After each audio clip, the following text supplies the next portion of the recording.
नमस्कार मित्रों, स्वागत है आप सभी का पुनः संगम दक्ष एकेडमी के इस ऑनलाइन चैनल पर।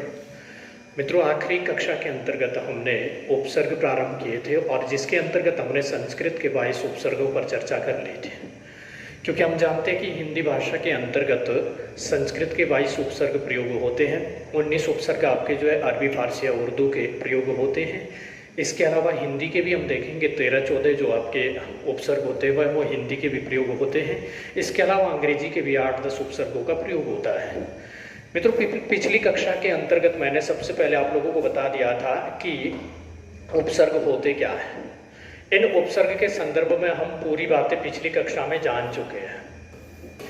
किसे कहते हैं उपसर्ग, तो इसको मैंने दो भागों में तोड़कर आपको बताया था कि उप का तात्पर्य होता है पास या समीप, सर्ग का अर्थ यहाँ पर होता है स्थापित होना या बैठना, अर्थात ऐसे शब्दांश जो किसी मूल शब्द के प्रारंभ में पास में आकर बैठ जाते हैं और नए शब्दों का निर्माण करते हैं, उन्हें को हम उपसर्ग कहते हैं। इन उपसर्गों की आपको विशेषताएं भी बताई गई थी कि उपसर्गों की विशेषता क्या होती है।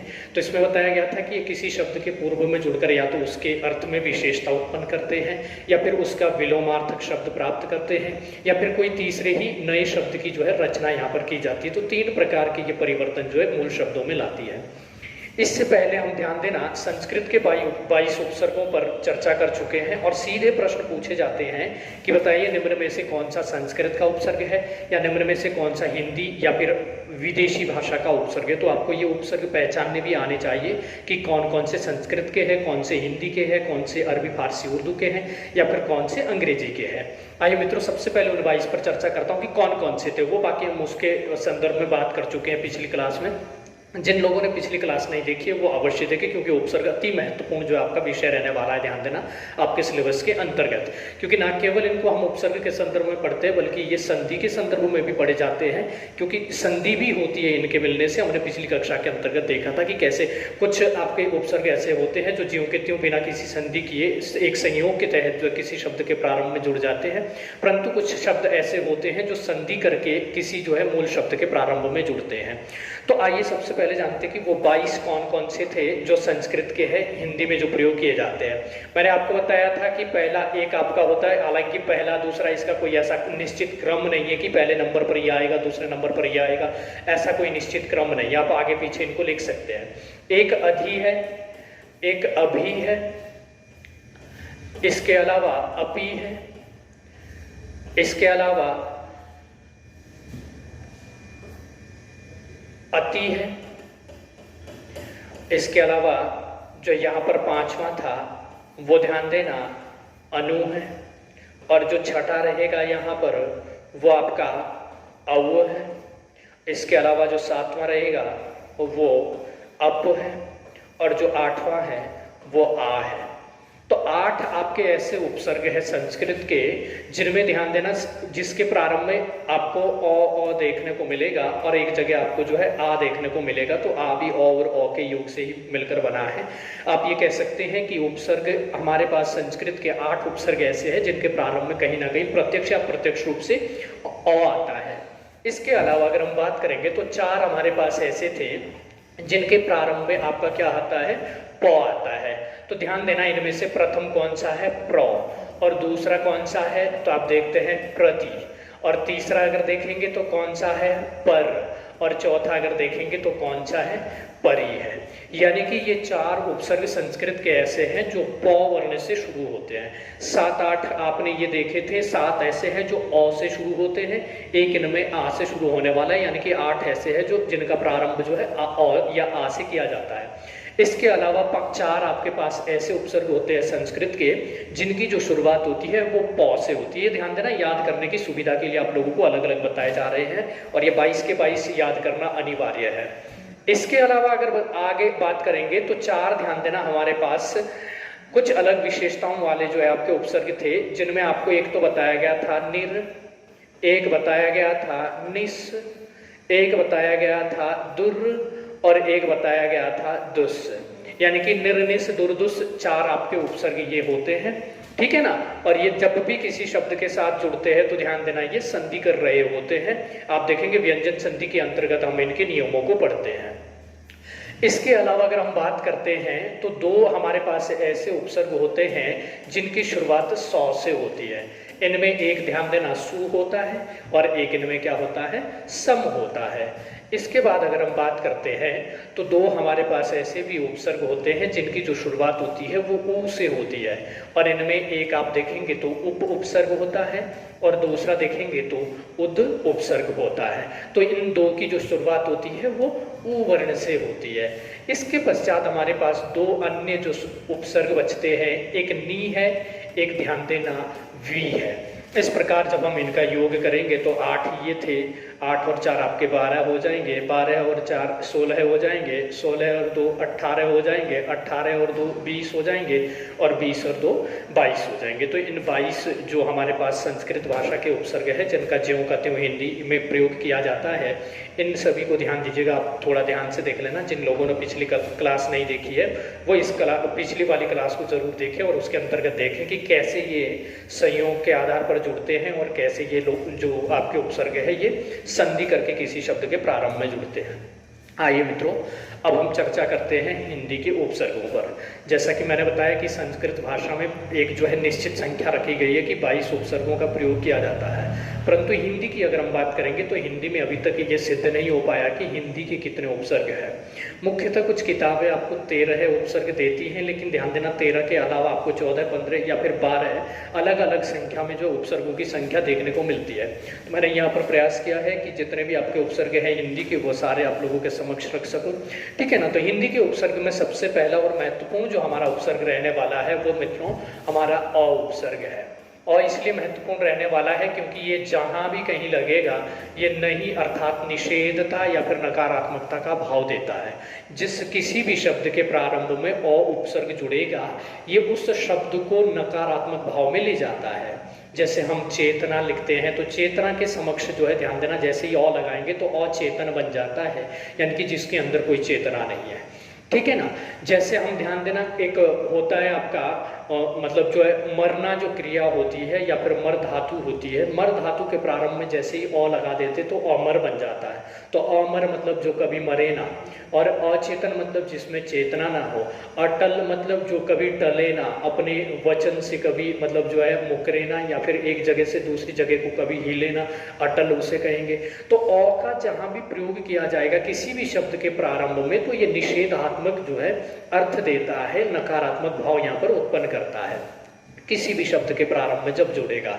तो ध्यान दीजिएगा इस अ का सीधा सीधा अर्थ होता है नहीं, या फिर हम कहेंगे कि इसका जो प्रयोग होता है वो निषेधता के लिए होता है, यानी कि ये निषेधात्मक आपका क्या देता है, भाव प्रकट करता है।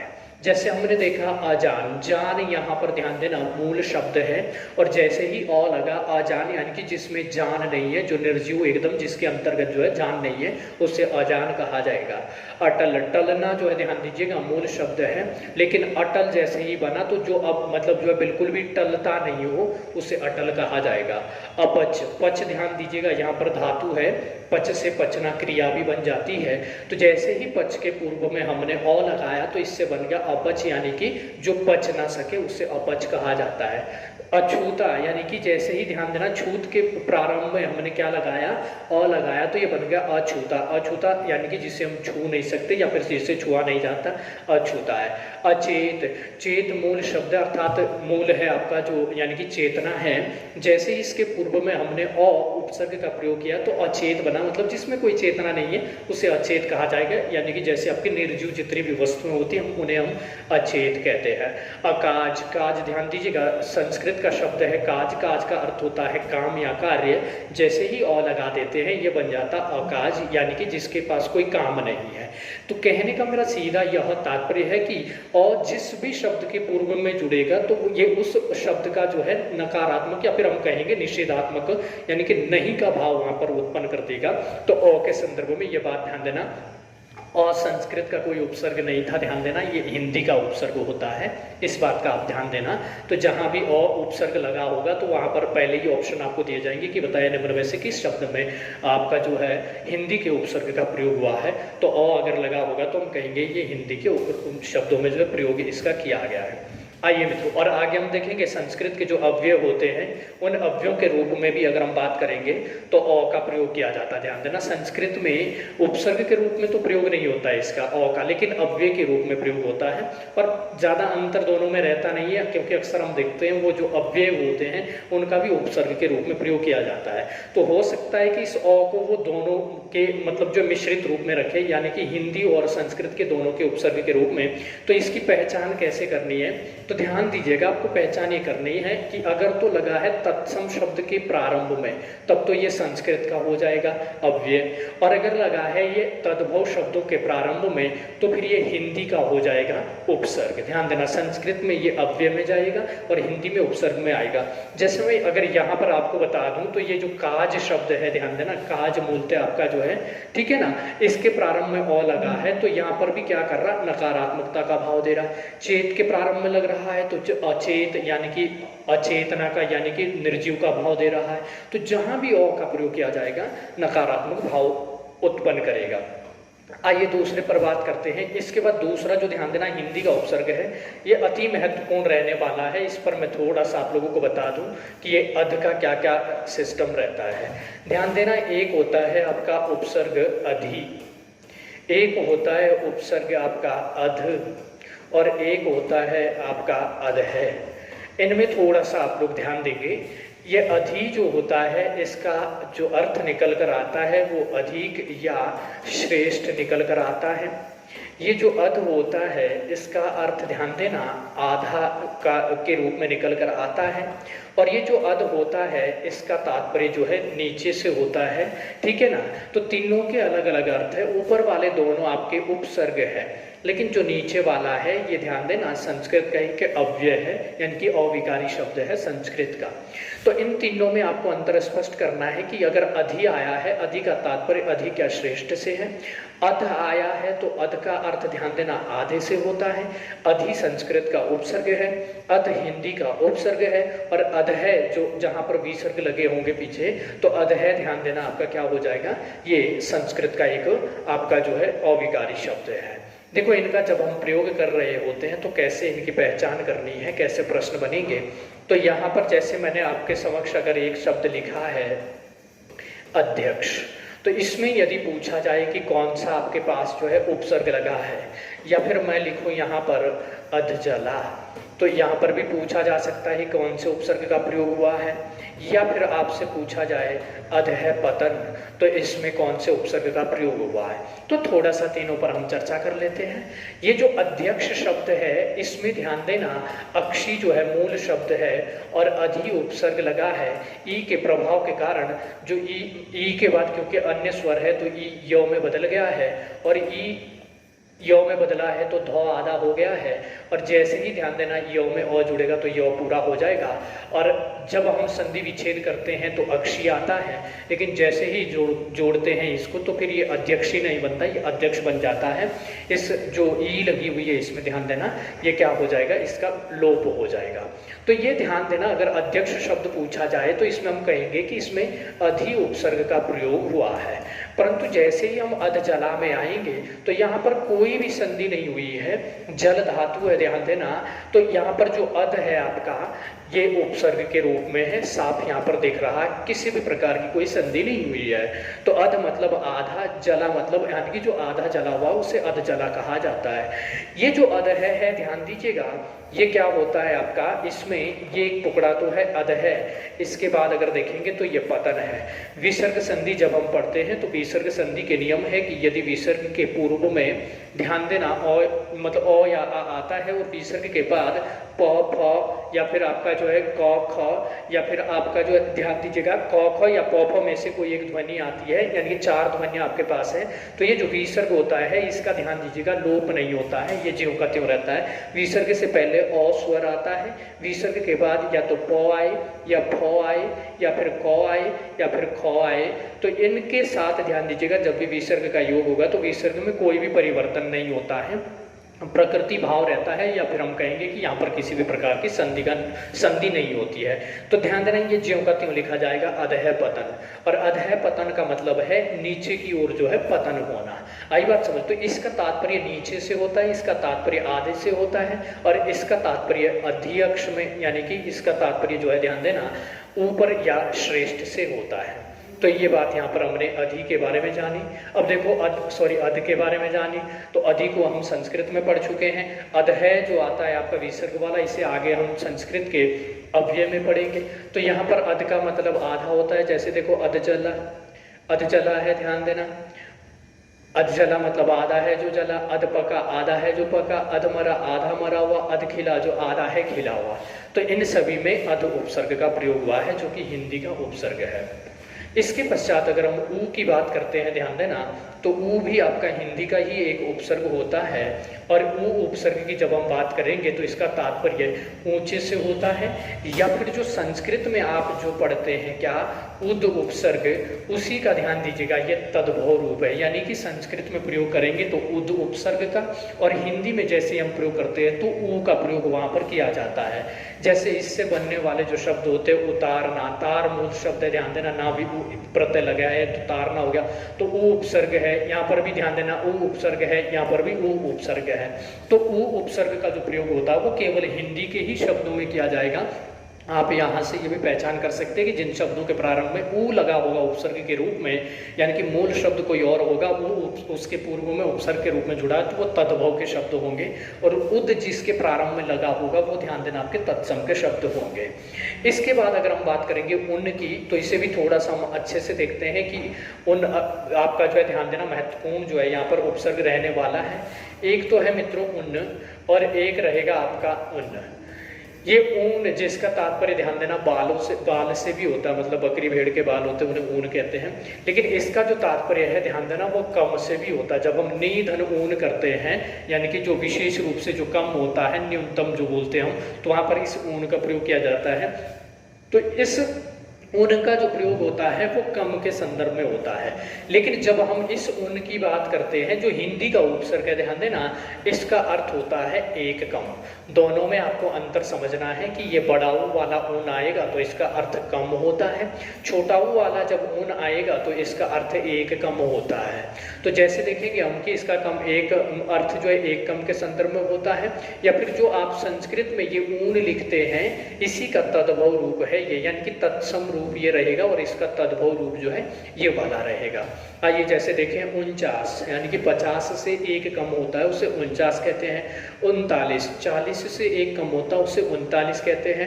59, 60 से एक कम होता है उसे 59 कहते हैं। वैसे ही 79, 80 से एक कम होता है उसे 79 कहते हैं। 89, 90 से एक कम होता है उसे 89 कहते हैं। ठीक है ना। तो इस तरह की जो हम गणना करते हैं, तो जहाँ पर भी एक कम का हमें जो है भाव देना होता है, वहाँ पर उनका जो है प्रयोग किया जाता है। इसके पश्चात हम बात करेंगे आऊ की।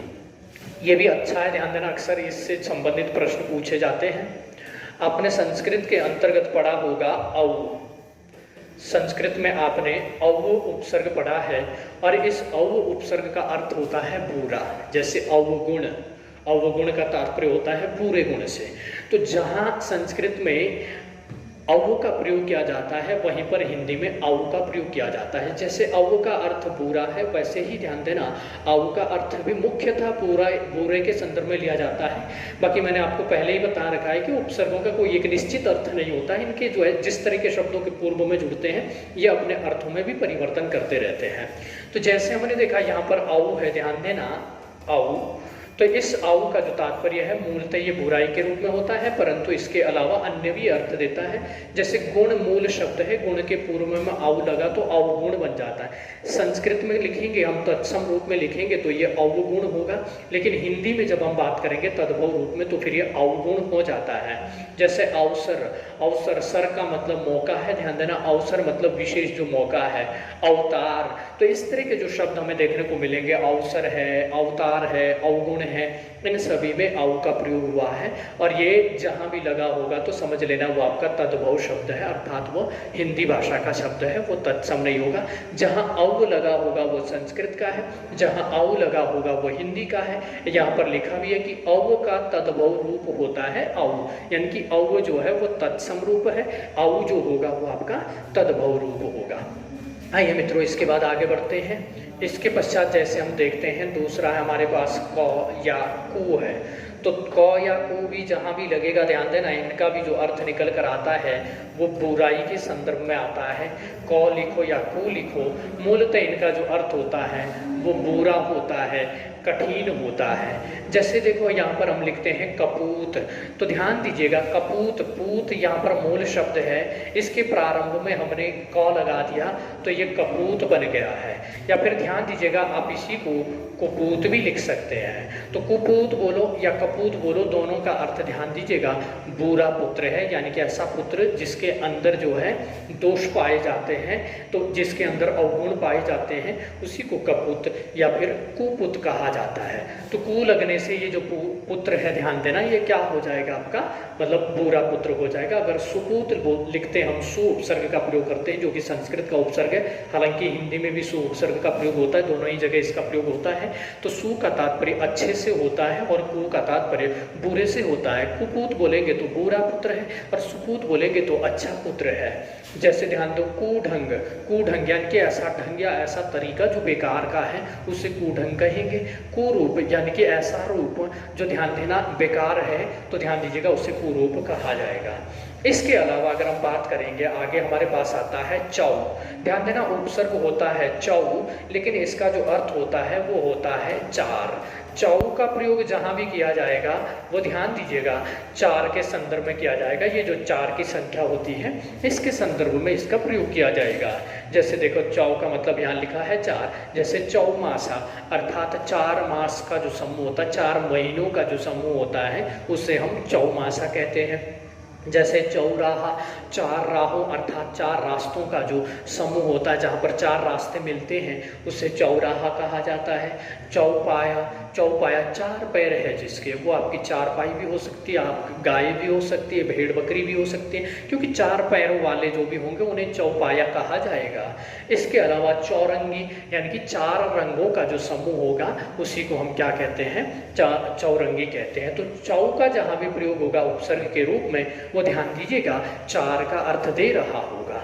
इसके पश्चात हम दू पे आते हैं। सेम इसी तरह से जो दू होता है उपसर्ग, इसका जो अर्थ निकल कर आता है वो 2 के रूप में निकल कर आता है। ये भी संख्यावाचक के मतलब जो विशेषण के रूप में बात करता है। तो दू जहाँ भी लगेगा वो 2 का भाव देगा, ध्यान देना। और 2 का भाव कैसे देगा, जैसे देखो दुगुना यानी कि 2 गुना है जो, ठीक है ना। इसके अलावा दुनाली, 2 नली है जिसकी आप, ठीक है ना, जैसे बंदूक होती है आपके पास 2 नली वाली होती है, या बांसुरी होती है आपके पास 2 नली वाली होती है, तो उसे आप 2 नाली कहते हैं।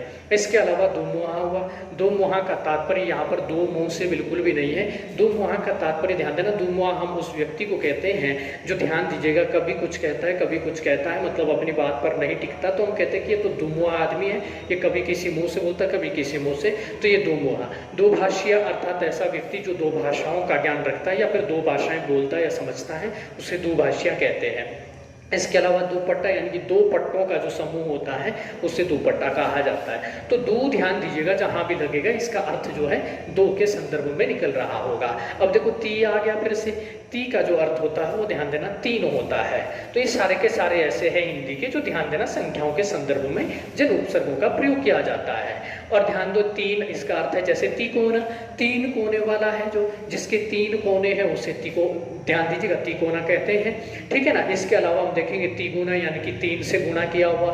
तिरंगा जिसमें 3 रंग है, जैसे कि हमारा राष्ट्रीय ध्वज भी है उसमें 3 रंगों का जो है मतलब यहाँ पर मिश्रण किया गया है, तो फिर तिरंगा कहलाता है वो। तिराहा जहाँ पर 3 रास्ते मिलेंगे, 3 रास्ते मिलेंगे तिराहा है, 2 रास्ते मिलेंगे दुराहा है, 4 रास्ते मिलेंगे चौराहा है, ठीक है ना। तो ये ध्यान देना, यहाँ से हमने कवर कर लिया। इसके बाद हम आगे बढ़ते हैं, अगला हमारा जो उपसर्ग है हिंदी का उस पर चर्चा करते हैं। और ये है आपका नी। नी का तात्पर्य निषेधात्मक से है या फिर विपरीत से है, ठीक है ना। ये जो संस्कृत में आपने निर और निस पढ़े थे, संस्कृत के जो तत्सम उपसर्ग थे उन्हीं के स्थान पर तद्भव उपसर्ग के रूप में नी का प्रयोग किया जाता है। और नी, ध्यान दीजिएगा, संस्कृत का भी एक उपसर्ग होता है और हिंदी का भी उपसर्ग होता है। इसमें आपको क्या करना है कि अपने मूल शब्द को छांटना है। अगर वो मूल शब्द आपका तत्सम का है तो हम कहेंगे कि ये संस्कृत का है, और अगर ध्यान दीजिएगा मूल शब्द आपका जो है तद्भव अर्थात हिंदी का आता है तो फिर ये हम कहेंगे कि ये हिंदी का उपसर्ग है। जैसे निकम्मा, काम यहाँ पर मूल शब्द है। निकम्मा का तात्पर्य होता है जो काम करने लायक नहीं होता है, जो काम नहीं करता है या काम नहीं आता। जैसे निडर, जो डरता नहीं है, ठीक है ना। निकट्टा होगा जो काटा नहीं गया है। निहत्था यानी कि जिसके हाथ में कुछ भी नहीं है वो निहत्था हो जाएगा। तो कहने का तात्पर्य यह है कि नी भी जहाँ पर लगेगा मुख्यतः ये निषेधात्मक जो है भाव देगा आपके जो है औ की तरह। फिर आता है पर का अर्थ होता है, ध्यान देना, दूसरा, ठीक है ना। तो जैसे हमने यहाँ पर देखा परहित यानी कि दूसरों के हित के लिए, दूसरों की आवश्यकता के लिए, दूसरों की भलाई के लिए। जैसे देखो पर पोता, दूसरों का जो पोता है, देखो जो अपना पोता होता है उसे तो पोता कहा जाता है, लेकिन पुत्र का जो पोता है उसको पर पोता कहा जाता है। यानी कि अपना पोता नहीं है, वो पर पोता है, किसी दूसरे का पोता है, उसे पर पोता कहा जाता है। परदादा मतलब दूसरों के दादा है। जो ध्यान देना, हमारे जो दादा है उनको तो हम दादा ही कहेंगे, परंतु हमारे जो पिताजी के जो दादा है उन्हें हम परदादा कहते हैं, क्योंकि वो अपने दादा नहीं हमारे, वो दूसरों के दादा यानी कि पिताजी के दादा है, इसलिए उनको परदादा कहा जाता है। परतंत्र, तंत्र का तात्पर्य यहाँ पर शासन से है, जहाँ पर अपना शासन ना हो, यानी कि अपने द्वारा चुनी हुई सरकारों का शासन ना हो, बल्कि कोई पर, जैसे भारत में जो है पर यानी कि आपका 1947 से पहले देखेंगे तो परतंत्र होता था, क्योंकि अंग्रेजों की सरकार चलती थी, हम भारतीयों के द्वारा चुनी हुई सरकार नहीं होती थी। तो परतंत्र यानी कि दूसरों का शासन, और पराधीन यानी कि जो दूसरों के अधीन होता है, पर धन अधीन, दूसरों के जो अधीन होता है, दूसरों के जो कब्जे में होता है, दूसरों की जो दास्ता कर रहा है, उसी को ध्यान देना पराधीन कह देते हैं। फिर आता है बिन का तात्पर्य भी ध्यान देना या तो अभाव के रूप में होता है, कमी के रूप में होता है, या फिर इसका भी अर्थ जो है निषेधात्मक रूप में होता है। जैसे देखेंगे यहाँ पर बिन बुलाया यानी कि जिसे बुलाया ही नहीं गया था।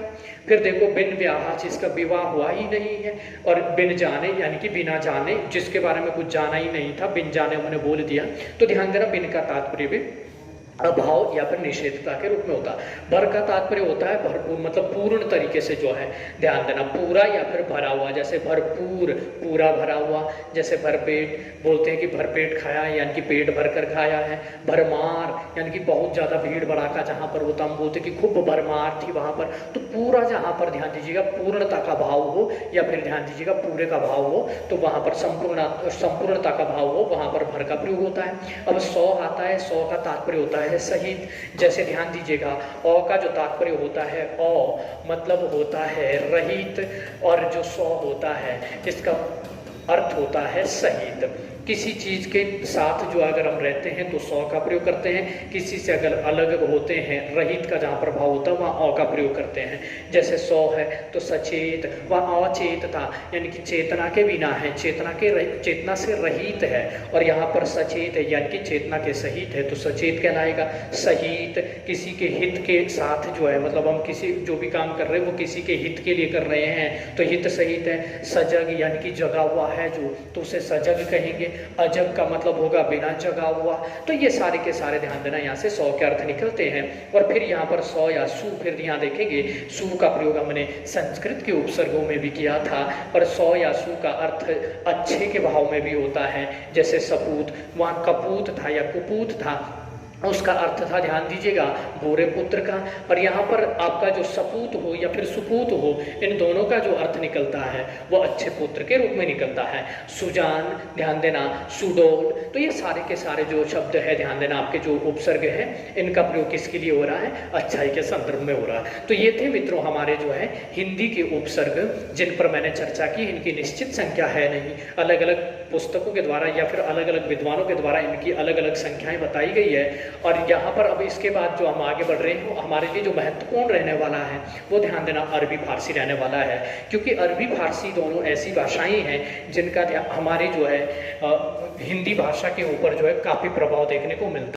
ठीक है ना। तो हम जब देखते हैं, हम विदेशज शब्दों का जब अध्ययन करते हैं, तो विदेशज शब्दों में अगर हिंदी के ऊपर सबसे ज़्यादा जो प्रभाव है किसी भाषा का, तो वो अरबी फारसी आपकी जो भाषाएं होती है, सबसे ज़्यादा प्रभाव इन्हीं का देखने को मिलता है। तो अरबी फारसी के जो उपसर्ग है, निश्चित इनकी संख्या ध्यान देना 19 उपसर्गों का यहाँ पर प्रयोग किया जाता है हिंदी भाषा के अंतर्गत। और इन्हीं से फिर हमें ये भी समझने में, जब हम तत्सम तद्भव या देशज विदेशज में असलियत में बात करते हैं, हमको छांटने को दिए जाते हैं कि बताओ कौन सा अरबी का शब्द है, कौन सा फारसी का शब्द है, या फिर कौन सा विदेशी भाषा का शब्द है। तो जिन शब्दों के प्रारंभ में भी हमें ये उपसर्ग देखने को मिलेंगे, हम तुरंत पहचान लेंगे कि ये तो जब उपसर्ग ही अरबी फारसी का लगा हुआ, तो निश्चित है वो अरबी फारसी का शब्द होगा, हिंदी का वो हो ही नहीं सकता। आइए मित्रों इन पर चर्चा करते हैं। सबसे पहले है अल। अल का अर्थ होता है निश्चित। जैसे हम बोलते हैं अल कायदा, यानी कि जो कायदा, कायदा अर्थात नियम, ऐसा कायदा या ऐसा नियम जो निश्चित है, उसी को अल कायदा कहा जाता है। जैसे ध्यान दो, अल मस्त है। मस्त है मतलब निश्चित रूप से जो मस्त है, ठीक है ना। या फिर अलविदा। अलविदा यानी कि निश्चित रूप से जो विदा हो रहे, अलग हो रहे हैं, उसी को अलविदा कहा जाता है। तो अल जहाँ भी लगेगा समझ लेना वो अरबी फारसी का शब्द है, वो कभी भी देशज नहीं हो सकता, वो कभी तत्सम या फिर आपका तद्भव नहीं हो सकता है। तो अल का तात्पर्य हमने जाना, निश्चितता के लिए इसका प्रयोग होता है। एन का तात्पर्य ध्यान दीजिएगा, ठीक से होता है। ठीक, जिसे हम हिंदी में ठीक बोलते हैं ना, उनके ठीक वक्त पर पहुंच गया, तो उसी को जो है अरबी फारसी में बोलेंगे तो कहते हैं एन मौका या फिर एन वक्त पर पहुंच गया। तो ध्यान देना, इसका जो प्रयोग होता है वो ठीक के लिए होता है। जैसे एन मौका मतलब ठीक मौके पर, एन वक्त ठीक वक्त पर, एन आदमी ठीक आदमी, ठीक है ना, और एन इनायत। तो ये सारे के सारे अरबी फारसी के हैं। जो एन होता है ध्यान देना, इसका अर्थ जो है ठीक के संदर्भ में आता है। कम शब्द तो अधिकतर प्रचलन में रहता है और हमें लगता भी नहीं है कि ये अरबी फारसी का है, इतना ज़्यादा जो हिंदी में इसका प्रचलन होता है। लेकिन ध्यान देना, असलियत में ये जो है आपका, ये भी अरबी फारसी का ही शब्द है। कम का तात्पर्य जो हिंदी या संस्कृत में हम जिसे न्यून कहते हैं, न्यूनतम कहते हैं, अल्प कहते हैं, उसी के लिए कम का प्रयोग होता है। जैसे कम वक्त है, कम अक्ल है, कम उम्र है, मतलब जिसकी कम उम्र है, थोड़ी सी उम्र है, जिसके पास कम अक्ल है।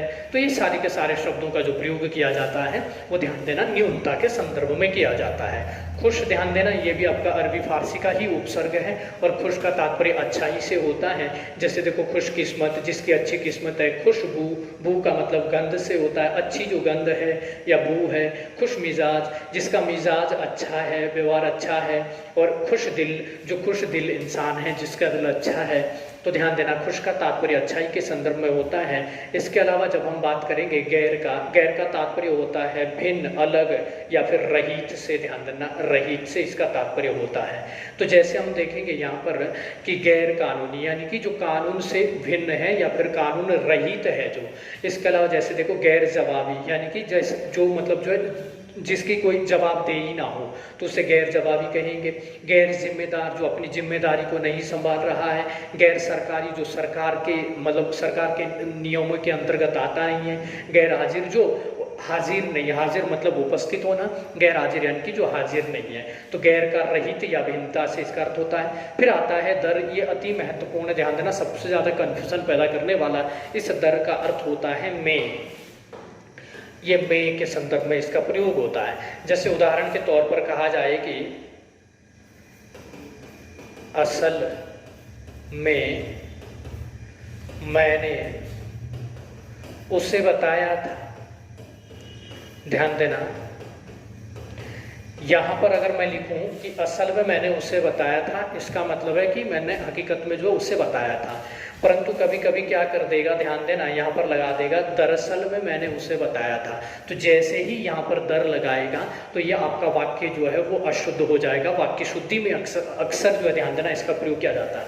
मैंने कहा कि दर का जो अर्थ होता है वो में होता है, इसलिए ध्यान देना वाक्य के अंतर्गत या भाषा के अंतर्गत दो एक जैसे अर्थ देने वाले शब्दों का प्रयोग हम कभी भी एक साथ नहीं करते हैं, क्योंकि जब दोनों एक ही अर्थ दे रहे हैं, उसी अर्थ को देने वाला एक का ऑलरेडी प्रयोग हो चुका है, तो फिर दूसरा उसके अर्थ वाला यहाँ पर प्रयोग में नहीं लाया जाएगा। या तो ध्यान देना आप दर का प्रयोग करोगे या फिर मैं का प्रयोग करोगे। इसे जब बोलोगे तो या तो बोलोगे कि दरअसल मैंने उसे बताया था, या फिर बताओगे कि असल में मैंने उसे बताया था। कभी नहीं बोला जाएगा कि दरअसल में मैंने उसे बताया था तो वाक्य आपका जो क्या हो जाएगा, अशुद्ध हो जाएगा। तो क्या कहोगे, या तो कहोगे दरअसल मैंने बताया था, दरअसल, असल में, ये दर जो है में का भाव दे रहा है, तो दर लगाओगे तो में नहीं लगेगा, और में लगाओगे तो फिर दर नहीं लगेगा, क्योंकि इन दोनों का एक ही अर्थ होता है। तो दरअसल, असल में, दर हकीकत, हकीकत में, दरबार, बार मतलब दरबार, दरबार में, दरमियान यानी कि म्यान के अंदर, तो में। तो इस दर का जो अर्थ निकलेगा, ध्यान देना, वो में के संदर्भ में निकल रहा होगा। तो या तो आप में का प्रयोग करोगे या फिर जो है दर का प्रयोग करोगे, तो दोनों में से किसी एक का ही प्रयोग होगा, दोनों का प्रयोग कभी भी एक साथ नहीं किया जाएगा। आइए मित्रों आगे बढ़ते हैं, अगला लेते हैं ना। ना का अर्थ होता है बिना के संदर्भ में, जैसे हम हिंदी में बिना का प्रयोग करते हैं, तो रहित के लिए या फिर ध्यान देना नकारात्मक भाव के रूप में इसका प्रयोग होता है। तो जैसे देखेंगे नाकाम, जो काम लायक नहीं है, या फिर ठीक है ना, नाकाम जो है। और इसके अलावा अगर हम बात करेंगे, दूसरी अगर बात करते हैं, जैसे देखो नाखुश नहीं है जो खुश, नापसंद नहीं है जो पसंद, वालिग, नाबालिग जो बालिग नहीं हुआ है, नामुमकिन, मुमकिन मतलब होता है संभव, यानी कि नामुमकिन नहीं है जो संभव, नालायक जो किसी के भी लायक नहीं है। इसके बाद फी आता है, ध्यान देना, और इसके नीचे जो है आप देखेंगे तो नुक्ता लगा रहता है इस वर्ण के आगे, फ के आगे, ठीक है ना, तो ये फी बन जाता है, जिसे हम दंतोष्ठ के अंतर्गत काउंट करते हैं जब उच्चारण स्थल के आधार पर पढ़ते हैं। और फी का अर्थ होता है प्रत्येक, फी आदमी, फी मैदान, फी आदमी मतलब प्रत्येक आदमी, फी मैदान मतलब प्रत्येक मैदान, या फिर फी सड़क, प्रत्येक सड़क में। तो इस तरह के जहाँ भी हम प्रत्येक का प्रयोग करते हैं वहाँ पर फी का प्रयोग होता है। इसके अलावा बौ का प्रयोग होता है। बौ का प्रयोग ध्यान दीजिएगा साथ के संदर्भ में होता है। जैसे हम देखेंगे यहाँ पर बौ मुश्किल, यानी कि मुश्किल के साथ जो हम कर पाए वो बौ मुश्किल है। बशर्त यानी कि शर्त के साथ। बदौलत, दौलत के वजह से या दौलत के साथ। बदस्तूर यानी कि दस्तूर के साथ। तो ध्यान देना बौ का प्रयोग जो है लिए मतलब के लिए भी आता है, या फिर ये साथ के संदर्भ में होता है। फिर आता है बद, बद का अर्थ होता है बुरा। तो जैसे देखो बदनसीब, बुरी नसीब, बदनाम, बुरा नाम, बदबू, बुरी बू, बदमिजाज, बुरा मिजाज, बद जबान, जो बुरी जबान है जिसकी। तो बद का तात्पर्य ध्यान दीजिएगा यहाँ पर बुराई के संदर्भ में। फिर आता है बर, बर का तात्पर्य जो है ऊपर या फिर बाहर के संदर्भ में होता है, जैसे बर्खास्त, बाहर जो है उसको बर्खास्त कर देना, बर्दाश्त, ठीक है ना। इसके अलावा बर्बाद, इन सब में जो बर लगा हुआ है वो किसका है, वो ध्यान दीजिएगा आपका अरबी फारसी का लगा हुआ है। इसके बाद हम बा की बात करते हैं। बा जो उपसर्ग का प्रयोग होता है वो अनुसार या फिर साथ के संदर्भ में होता है। जैसे हम बोलते हैं बाइज्जत, बाइज्जत बरी किया जाए, यानी कि बरी जो कर रहे हैं आप इसको, वो इज्जत के साथ इससे बरी किया जाए। बाकायदा यानी कि कायदे के साथ, ठीक है ना। बामुल्ला, ये सारे के जो है सारे शब्द यहाँ से जो है ध्यान देना हमें प्राप्त होते हैं। फिर आता है बिला, बिला का तात्पर्य होता है बिना, यानी कि रहित के संदर्भ में। बिला कानून यानी कि बिना कानून, बिला वजह, बिना वजह, बिला शक, बिना शक, बिला शर्त, बिना शर्त। तो ये बिला जो है अरबी फारसी का, ये हिंदी के बिना के रूप में प्रयोग किया जाता है। फिर बिल आता है, बिल में भी साथ के साथ या फिर द्वारा में आता है, जैसे बिल इरादा, बिल्कुल, बिल फर्ज, ये सारे के सारे शब्द यहाँ आते हैं। इसके अलावा जो हम अरबी फारसी की आगे बात करेंगे वो ध्यान देना, एक होता है बे। बे का भी तात्पर्य जो होता है वो बे का तात्पर्य या तो रहित के संदर्भ में होता है या फिर अभाव के संदर्भ में होता है, जैसे बेअकल, बिना अकल का, बेईमान, बिना ईमान का, बेनजीर, बिना नजीर के, बिना किसी उदाहरण के, बेचैन, बिना चैन के, बेवफा, बिना वफा के। जब ध्यान देना ये सब रहित या फिर अभाव के भाव में इनका प्रयोग होता है। ला का तात्पर्य ध्यान दीजिएगा होता है बिना के लिए, जैसे हम लाइलाज बोलते हैं, ऐसी बीमारी जिसका कोई इलाज ना हो, तो बिना यानी कि निषेधात्मक लाइलाज, लापता जिसका कोई पता ना हो, लापरवाह जो परवाह ही ना करे किसी के, लावारिस जिसका कोई वारिस ना हो। इसके बाद सर की बात करेंगे तो सर का तात्पर्य श्रेष्ठ या अच्छा से होता है या विशेषता से होता है, जैसे सरकार, सर है, सरदार, सर, इसमें भी सर है, और पंच में भी सर है। तो सरदार हो, सरकार हो या फिर सरपंच हो, सब में सर उपसर्ग है। हम का तात्पर्य होता है समानता से, जैसे हम बोलते हैं कि वो दोनों हम शक्ल लगते हैं। हम शक्ल मतलब एक जैसी शक्ल के, वो दोनों हमराही है। हमराही मतलब एक ही राह पर चलने वाले, ठीक है ना। तो ये हमराही, हम वतन मतलब एक ही वतन के, समान वतन के, समान देश के, हमराही एक समान रास्ते में सफर करने वाले, हम सफर एक ही सफर में चलने वाले, हम दर्द एक जैसा दर्द जो है मतलब हमदर्द कहते हैं कि एक दूसरे को दर्द को बांटने वाले, उन्हीं को हम हमदर्द कहते हैं। तो समानता के भाव में, और हर जो उपसर्ग है ध्यान देना, इसका अर्थ प्रतीक होता है, जैसे हर एक है, हर कोई है, हर रोज है, हर तरफ है, ठीक है ना। तो ये इनका प्रयोग इस रूप में किया जाता है। तो ये थे मित्रों हमारे अरबी फारसी के। और इसके बाद जो हम देखेंगे, कुछ हमारे पास अंग्रेजी के भी उपसर्ग प्रयोग किए जाते हैं, जिसमें देखो सब का बहुत ज़्यादा प्रयोग होता है। सब मतलब ओप होता है या सहायक होता है, जैसे सब इंस्पेक्टर, एक इंस्पेक्टर है, उसका जो सहायक होता है सब इंस्पेक्टर होता है। सब रजिस्ट्रार होता है, सब जज होता है। इसके अलावा हम डिप्टी की बात करते हैं तो डिप्टी भी सहायक ही होता है। जैसे हम देखते हैं एक आपका जो है सीएम होता है, एक डिप्टी सीएम होता है, तो ये सहायक के रूप में ध्यान दीजिएगा काम करते हैं। जैसे डिप्टी कमिश्नर है, डिप्टी मिनिस्टर है। एक वाइस होता है तो ये भी सहायक के रूप में होता है। वाइस चांसलर है, वाइस प्रेसिडेंट है। जनरल होता है, वो प्रमुख होता है या प्रधान होता है, जैसे हम जनरल मैनेजर बोलते हैं, जनरल सेक्रेटरी बोलते हैं। तो ध्यान देना, इसके अलावा चीफ होता है। चीफ का भी मतलब प्रमुख होता है, जैसे हम चीफ मिनिस्टर कहते हैं। तो जो मिनिस्टरों में जो चीफ होता है, मुखिया होता है, उसे चीफ मिनिस्टर कहते हैं, चीफ मैनेजर कहते हैं। हेड भी वही है, मुखिया जो होता है वो हेड मास्टर हो गया, हेड कांस्टेबल हो गया। एक्स का मतलब पूर्व होता है, एक्स सर्विसमैन, यानी कि पूर्व में जो सर्विसमैन था। तो इस प्रकार से ध्यान देना, ये अंग्रेजी के तो पूछे भी बहुत कम मतलब चांस रहता है पूछने का, पर अरबी फारसी वाले जो होते हैं या फिर संस्कृत और हिंदी के जो उपसर्ग होते हैं, यहाँ से प्रश्न बहुत ज़्यादा पूछे जाते हैं। इस प्रकार मित्रों हमारा जो उपसर्ग का जो ये टॉपिक था वो कंप्लीट होता है। आप लोगों को अगर कोई भी समस्या रहती है इनसे संबंधित, तो आप जो है कमेंट बॉक्स में जो अपना कमेंट करें, तो मैं प्रयास करूंगा कि आप लोगों को इनके उत्तर देने का, ठीक है ना। तो बने रहिए संगम दक्ष के साथ। धन्यवाद।